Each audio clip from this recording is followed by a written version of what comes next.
Hey everyone, it's 4:06, well 3:06 Central Standard Time.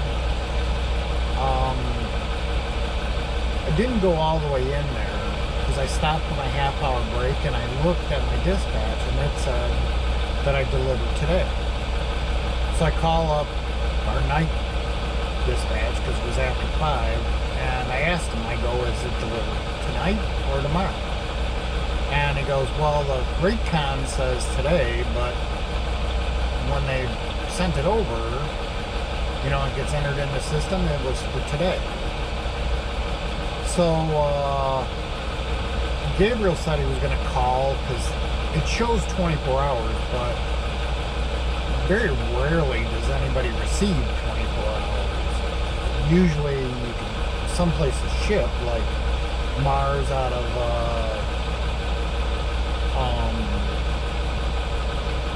Mississippi shipped 24 hours, but they didn't receive,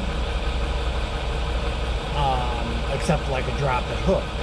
So I tried directly calling this place, and it just said that their office was closed 8 to 5.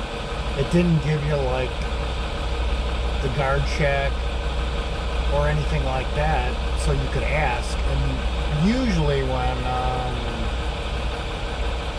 I would say most good companies will send you direct to receiving or something like that, or give you the option to call receiving if they've got a night receiving department in their menu, and it didn't.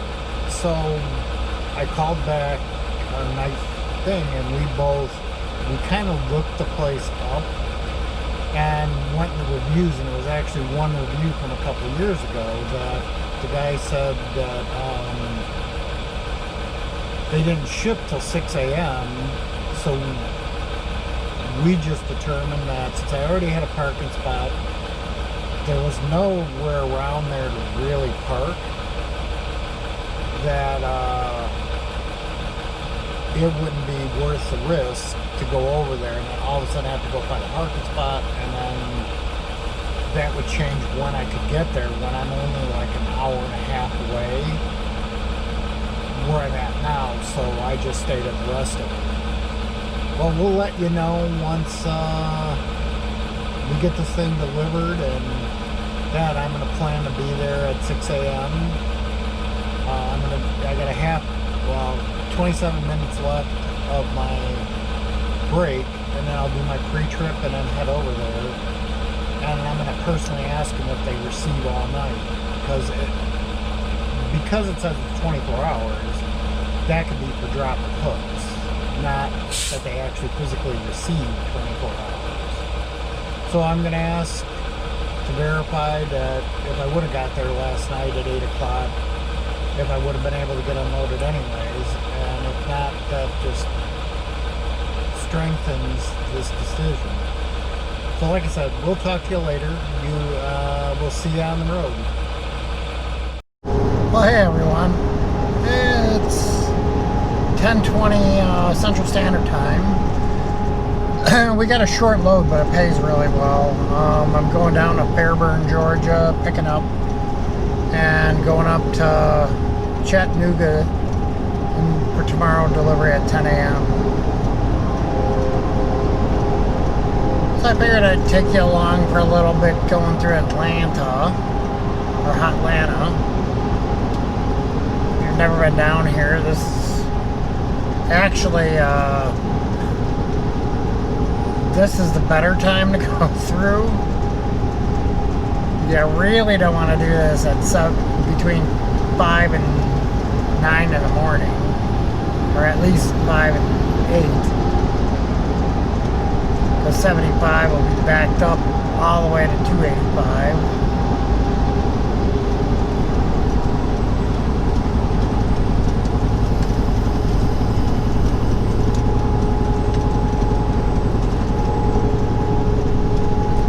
So if you do like vacation from the north, like Wisconsin, Chicago, somewhere around there, and you're going to take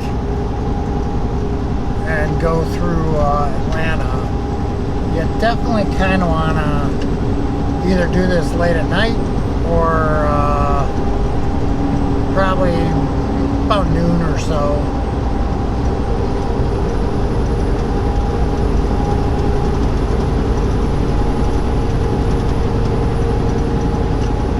We'll still have traffic, you just won't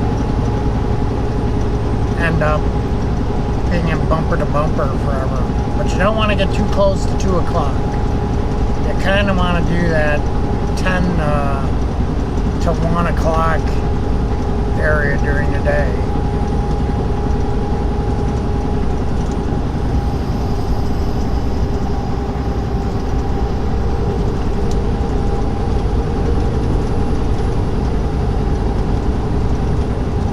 Or like I said, doing it late at night, you know, after 8 o'clock. So plan accordingly if you're going to go through Atlanta. Whether you come down 75 or, you know, you're coming out of Illinois or Wisconsin or something, I'm going to run 24 across 75 through the Choo.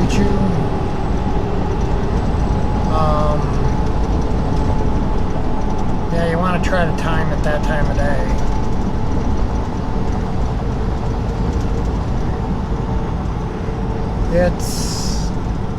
And remember, if you're out of Illinois or out of anything west of Indiana where it's Central Time Zone, these guys are in Eastern. So,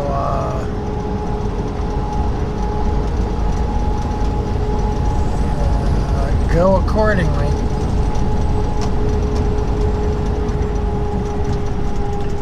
The only good thing is if you're in a car, you can go straight through Atlanta. You don't have to take the bypass.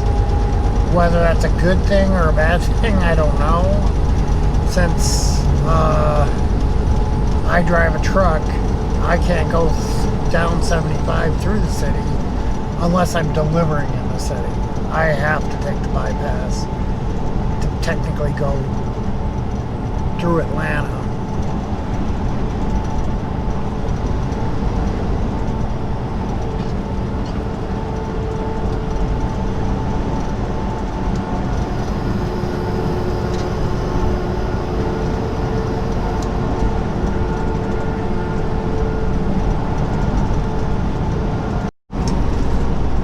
I don't know what happened there. I think the camera was overheated from me sitting in one spot. I'm going to have to learn when I'm sitting at a truck stop to put a rag or something over it. So I kind of missed going out around 285. We're on 85 now. Get off at 3.2 miles.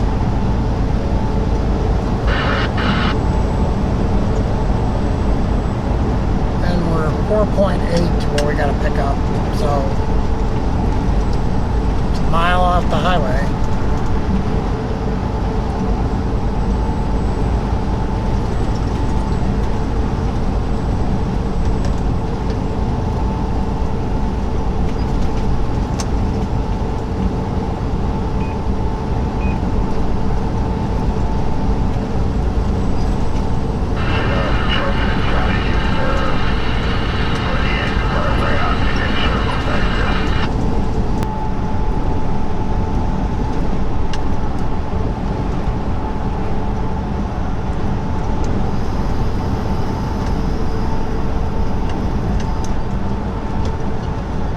Well, worst case scenario, if I remember in time, when we go back up, because we got to go back the same way we just came, so I'll turn it on then. Hopefully we won't have any camera issues.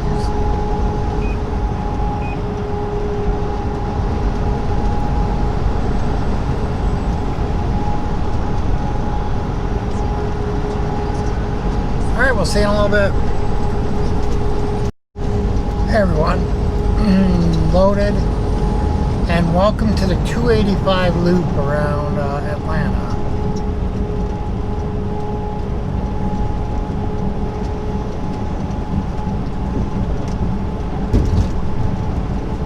The one thing you gotta watch on this thing going through here is sometimes the right lane can just disappear on an exit. Not as often as it used to since they, I think, redid it. But man, this thing used to be in a right-hand lane because you were slower, and all of a sudden it went off on an exit. You'd have to get over.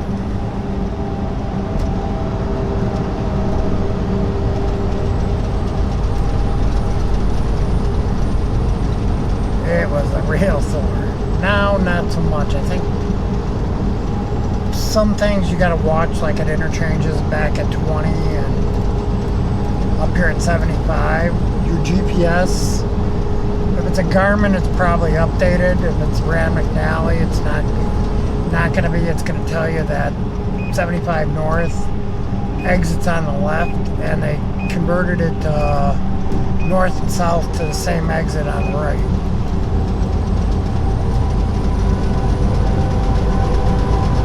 So a lot of times you just gotta watch signs.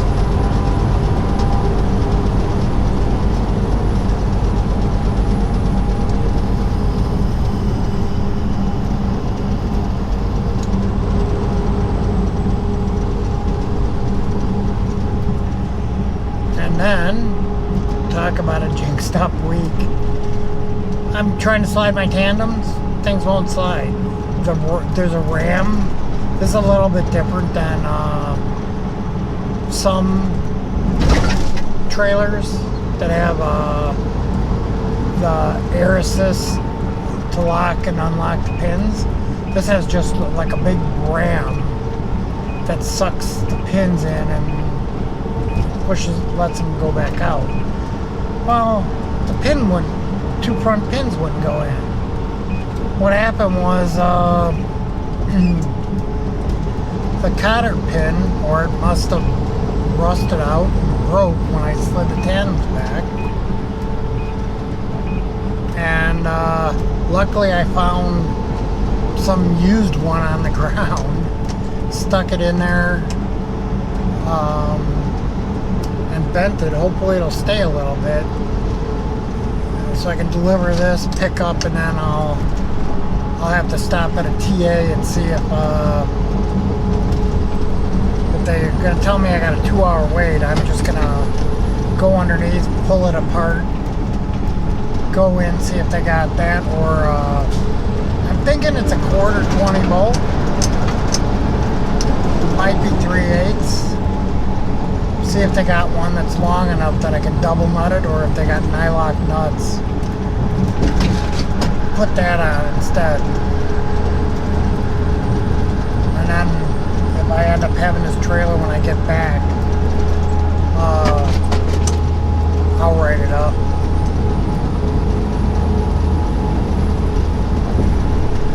And they can get the correct clevis pin and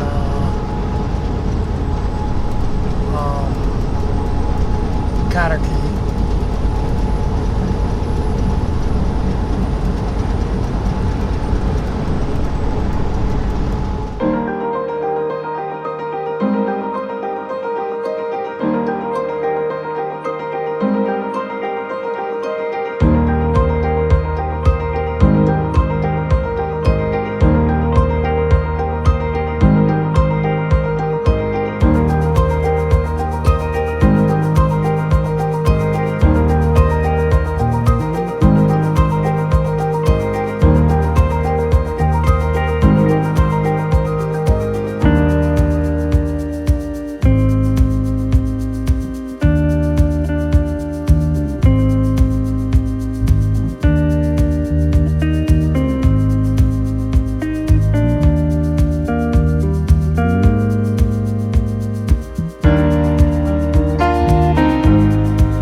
I smell fresh cut grass.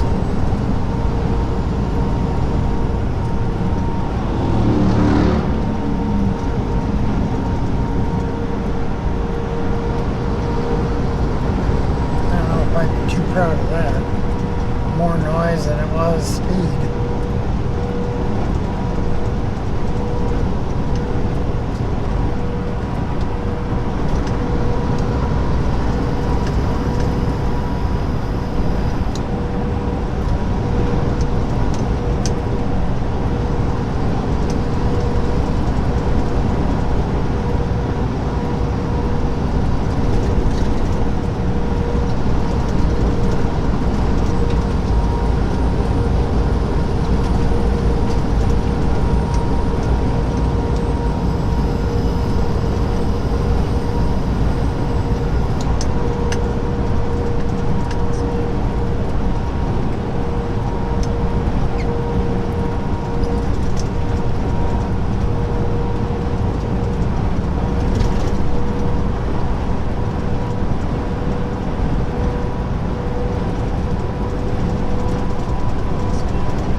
Alright, see you in a little bit.